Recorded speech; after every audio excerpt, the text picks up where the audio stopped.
ভ্রমণ করাইয়া জান্নাতি বাহনের মাধ্যমে ভ্রমণ করাইলাম। দুনিয়ার কোন বাহন ব্যবহার করি নাই। আমি বুরাক রেফারেন্স করে আপনার জন্য বাহন বানাইয়া ভ্রমণ করাইলাম। আমার আরশ মুআল্লা নিয়ে আসলাম। আপনি আমার আল্লাহর জন্য কি এনেছেন? আল্লাহর নবী ফরমান, ওগো আল্লাহ, দুনিয়ায় এমন কিছু নাই যে জিনিসটা আপনার শানের মোতাবেক হয়। আপনি তো মহান, এমন কোন জিনিস নাই যেটা আপনার শানের মোতাবেক হয়। তবে আল্লাহ, কিছু আনি নাই, তবে একটা জিনিস আমি আপনার জন্য এনেছি। কোন জিনিস হইতে পারে বলছেন? রসমালাই, মনে হয় রসমালাই হইতে পারে। কোন জিনিস? নামাজ পড়া হইছে না, নামাজ নাকি? আল্লাহর নবী ফরমান, আল্লাহ আত-তাহিয়াতু লিল্লাহি ওয়াস-সালাওয়াতু ওয়াত-তাইয়্যিবাত।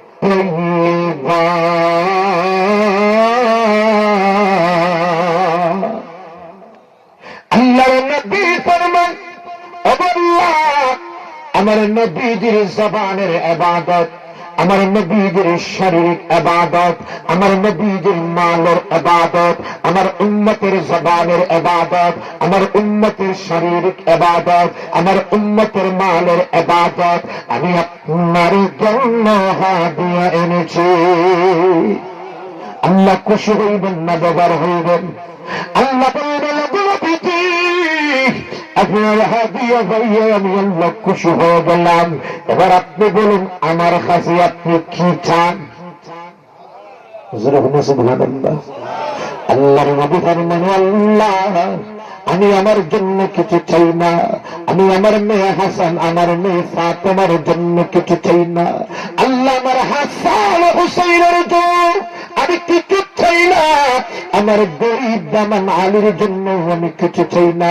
আমার বিবি খাদিজার জন্য আমি কিছু চাই না। আমার ছোট মাসুম বাচ্চা যারা মারা গিয়েছিল তাদের জন্য আমি কিছু চাই না। আল্লাহ, যেহেতু আপনি আমাকে সুযোগ দিয়েছেন, আমি যা চাইব আপনি তাই দিয়ে দিবেন।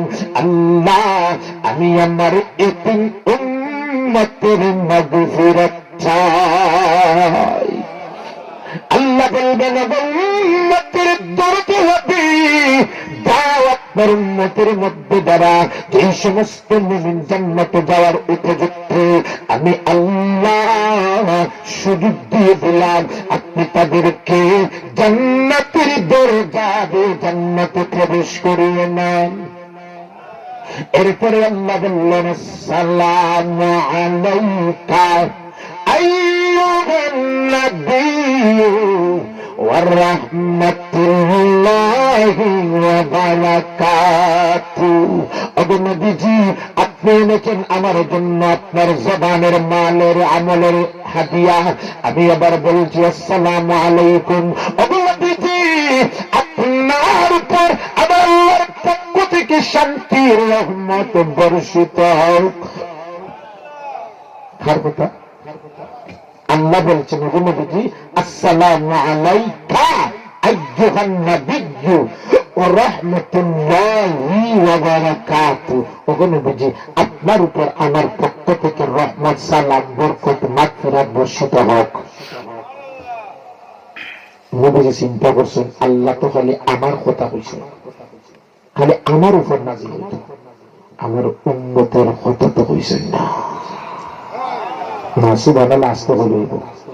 কারণ আমরা তো খালি নিজের পেটের চিন্তা করি, নিজে কি লাগান পালা খাইতাম, নিজে কি লাগান ঘর সুন্দর হইতাম, নিজে কি লাগান কুটিপতি হইতাম, অন্যের মাইবা নিজে কি লাগান ধনী হইতাম, ও চিন্তা ঠিক না ঠিক?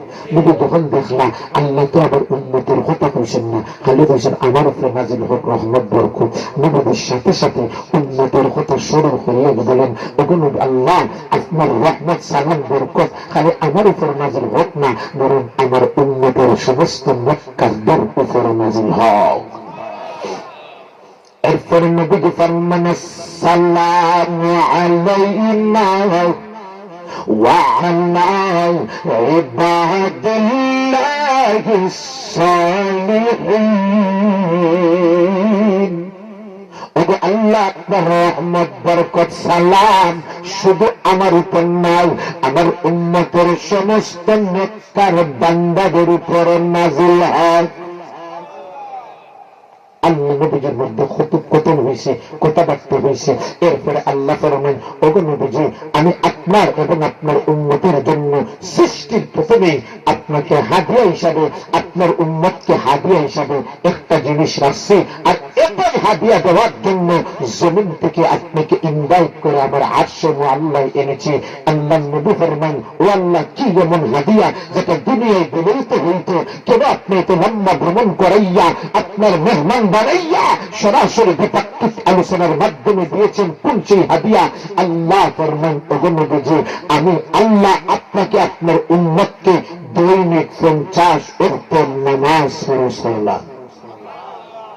সুবহানাল্লাহ। অনেকে কইছেন না হওয়ার কারণ আছে না, 5 ওয়াক্ত আমরা পড়িনি, আপনি 50 ওয়াক্ত আর একটা আযান আনতেছে। কয় ওয়াক্ত দিছ?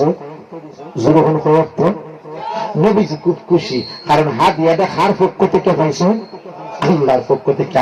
নবীজি চিন্তাই করছেন না, নবীজি খুশি, পাগল হইয়া খুশি হয়ে গেছেন, আল্লাহর পক্ষ থেকে 50 ওয়াক্ত নামাজ আনছি। তখন নবীজি আল্লাহর কাছ থেকে বিদায় লইয়া, আসমান আরশ থেকে বিদায় লইয়া দুনিয়াত আসার পথে দেখা হয়ে গেছে মধ্যখানে আসমানে হযরত মূসা আলাইহিস সালাতু ওয়াস সালামের সাথে। মূসা আলাইহিস সালাম কয়, ও পয়গম্বর, শেষ নবী পয়গম্বর, কতই না সৌভাগ্যশীল, আমি এখন পর্যন্ত আপনাকে দর্শনের জন্য এখন রয়ে গেছি। কেন? বললেন, ও আমার ভাই মূসা, কেন আমাকে দেখার জন্য এখন রয়েছেন? মূসা আলাইহিস সালাতু ওয়াস সালাম বলেন, ও পয়গম্বর, আখিরি জামানার নবী, আমি দুনিয়ায় যখন ছিলাম তুর পাহাড়ে আল্লাহর সাথে ভিডিও কনফারেন্সে কথা বলেছিলাম। ভিডিও না অডিও? অডিও। আমি অডিও কথাবার্তা বলতে বলতে আল্লাহর আশিক হইয়া একদিন আল্লাহকে বলেছিলাম, আল্লাহ, আপনার সৃষ্টি কত সুন্দর, আসমান দিকে তাকাইলে কত সুন্দর লাগে, জমিনের দিকে তাকাইলে সুন্দর লাগে, পাহাড়ের দিকে তাকাইলে সুন্দর লাগে। আল্লাহ, আপনার সৃষ্টি যদি এত সুন্দর হয়, না জানি আল্লাহ আপনি কত সুন্দর। আল্লাহ, দুনিয়ার মানুষে আমার সাথে কথা বলে না আমার জড়তার কারণে। আল্লাহ ফরমান, ও পয়গম্বর মূসা, তোর পাহাড়ে এসো, আমি আল্লাহ আপনার সাথে একান্ত অডিও কনফারেন্সে কথা বলবো। মূসা আলাইহিস সালাতু ওয়াস সালাম প্রতিদিন তুর পাহাড়ে আল্লাহর সাথে অডিও কনফারেন্সে কথা বলেন। কথা বলতে বলতে এত ভালো লেগেছে, একদিন মূসা আলাইহিস সালাতু ওয়াস সালাম বললেন, আল্লাহ, আপনার কথা যদি এত সুন্দর হয়, না জানি আপনি কত সুন্দর। আল্লাহ, আমার পয়গম্বর মূসার জীবনের শেষ একটা দাবি, আল্লাহ এত অডিও কনফারেন্সে কথা বলেছি, আল্লাহ আমার মূসার ইচ্ছা হলো আমি একবার আপনাকে চোখকে ভিডিও ভাবে কনফারেন্সে দেখতাম।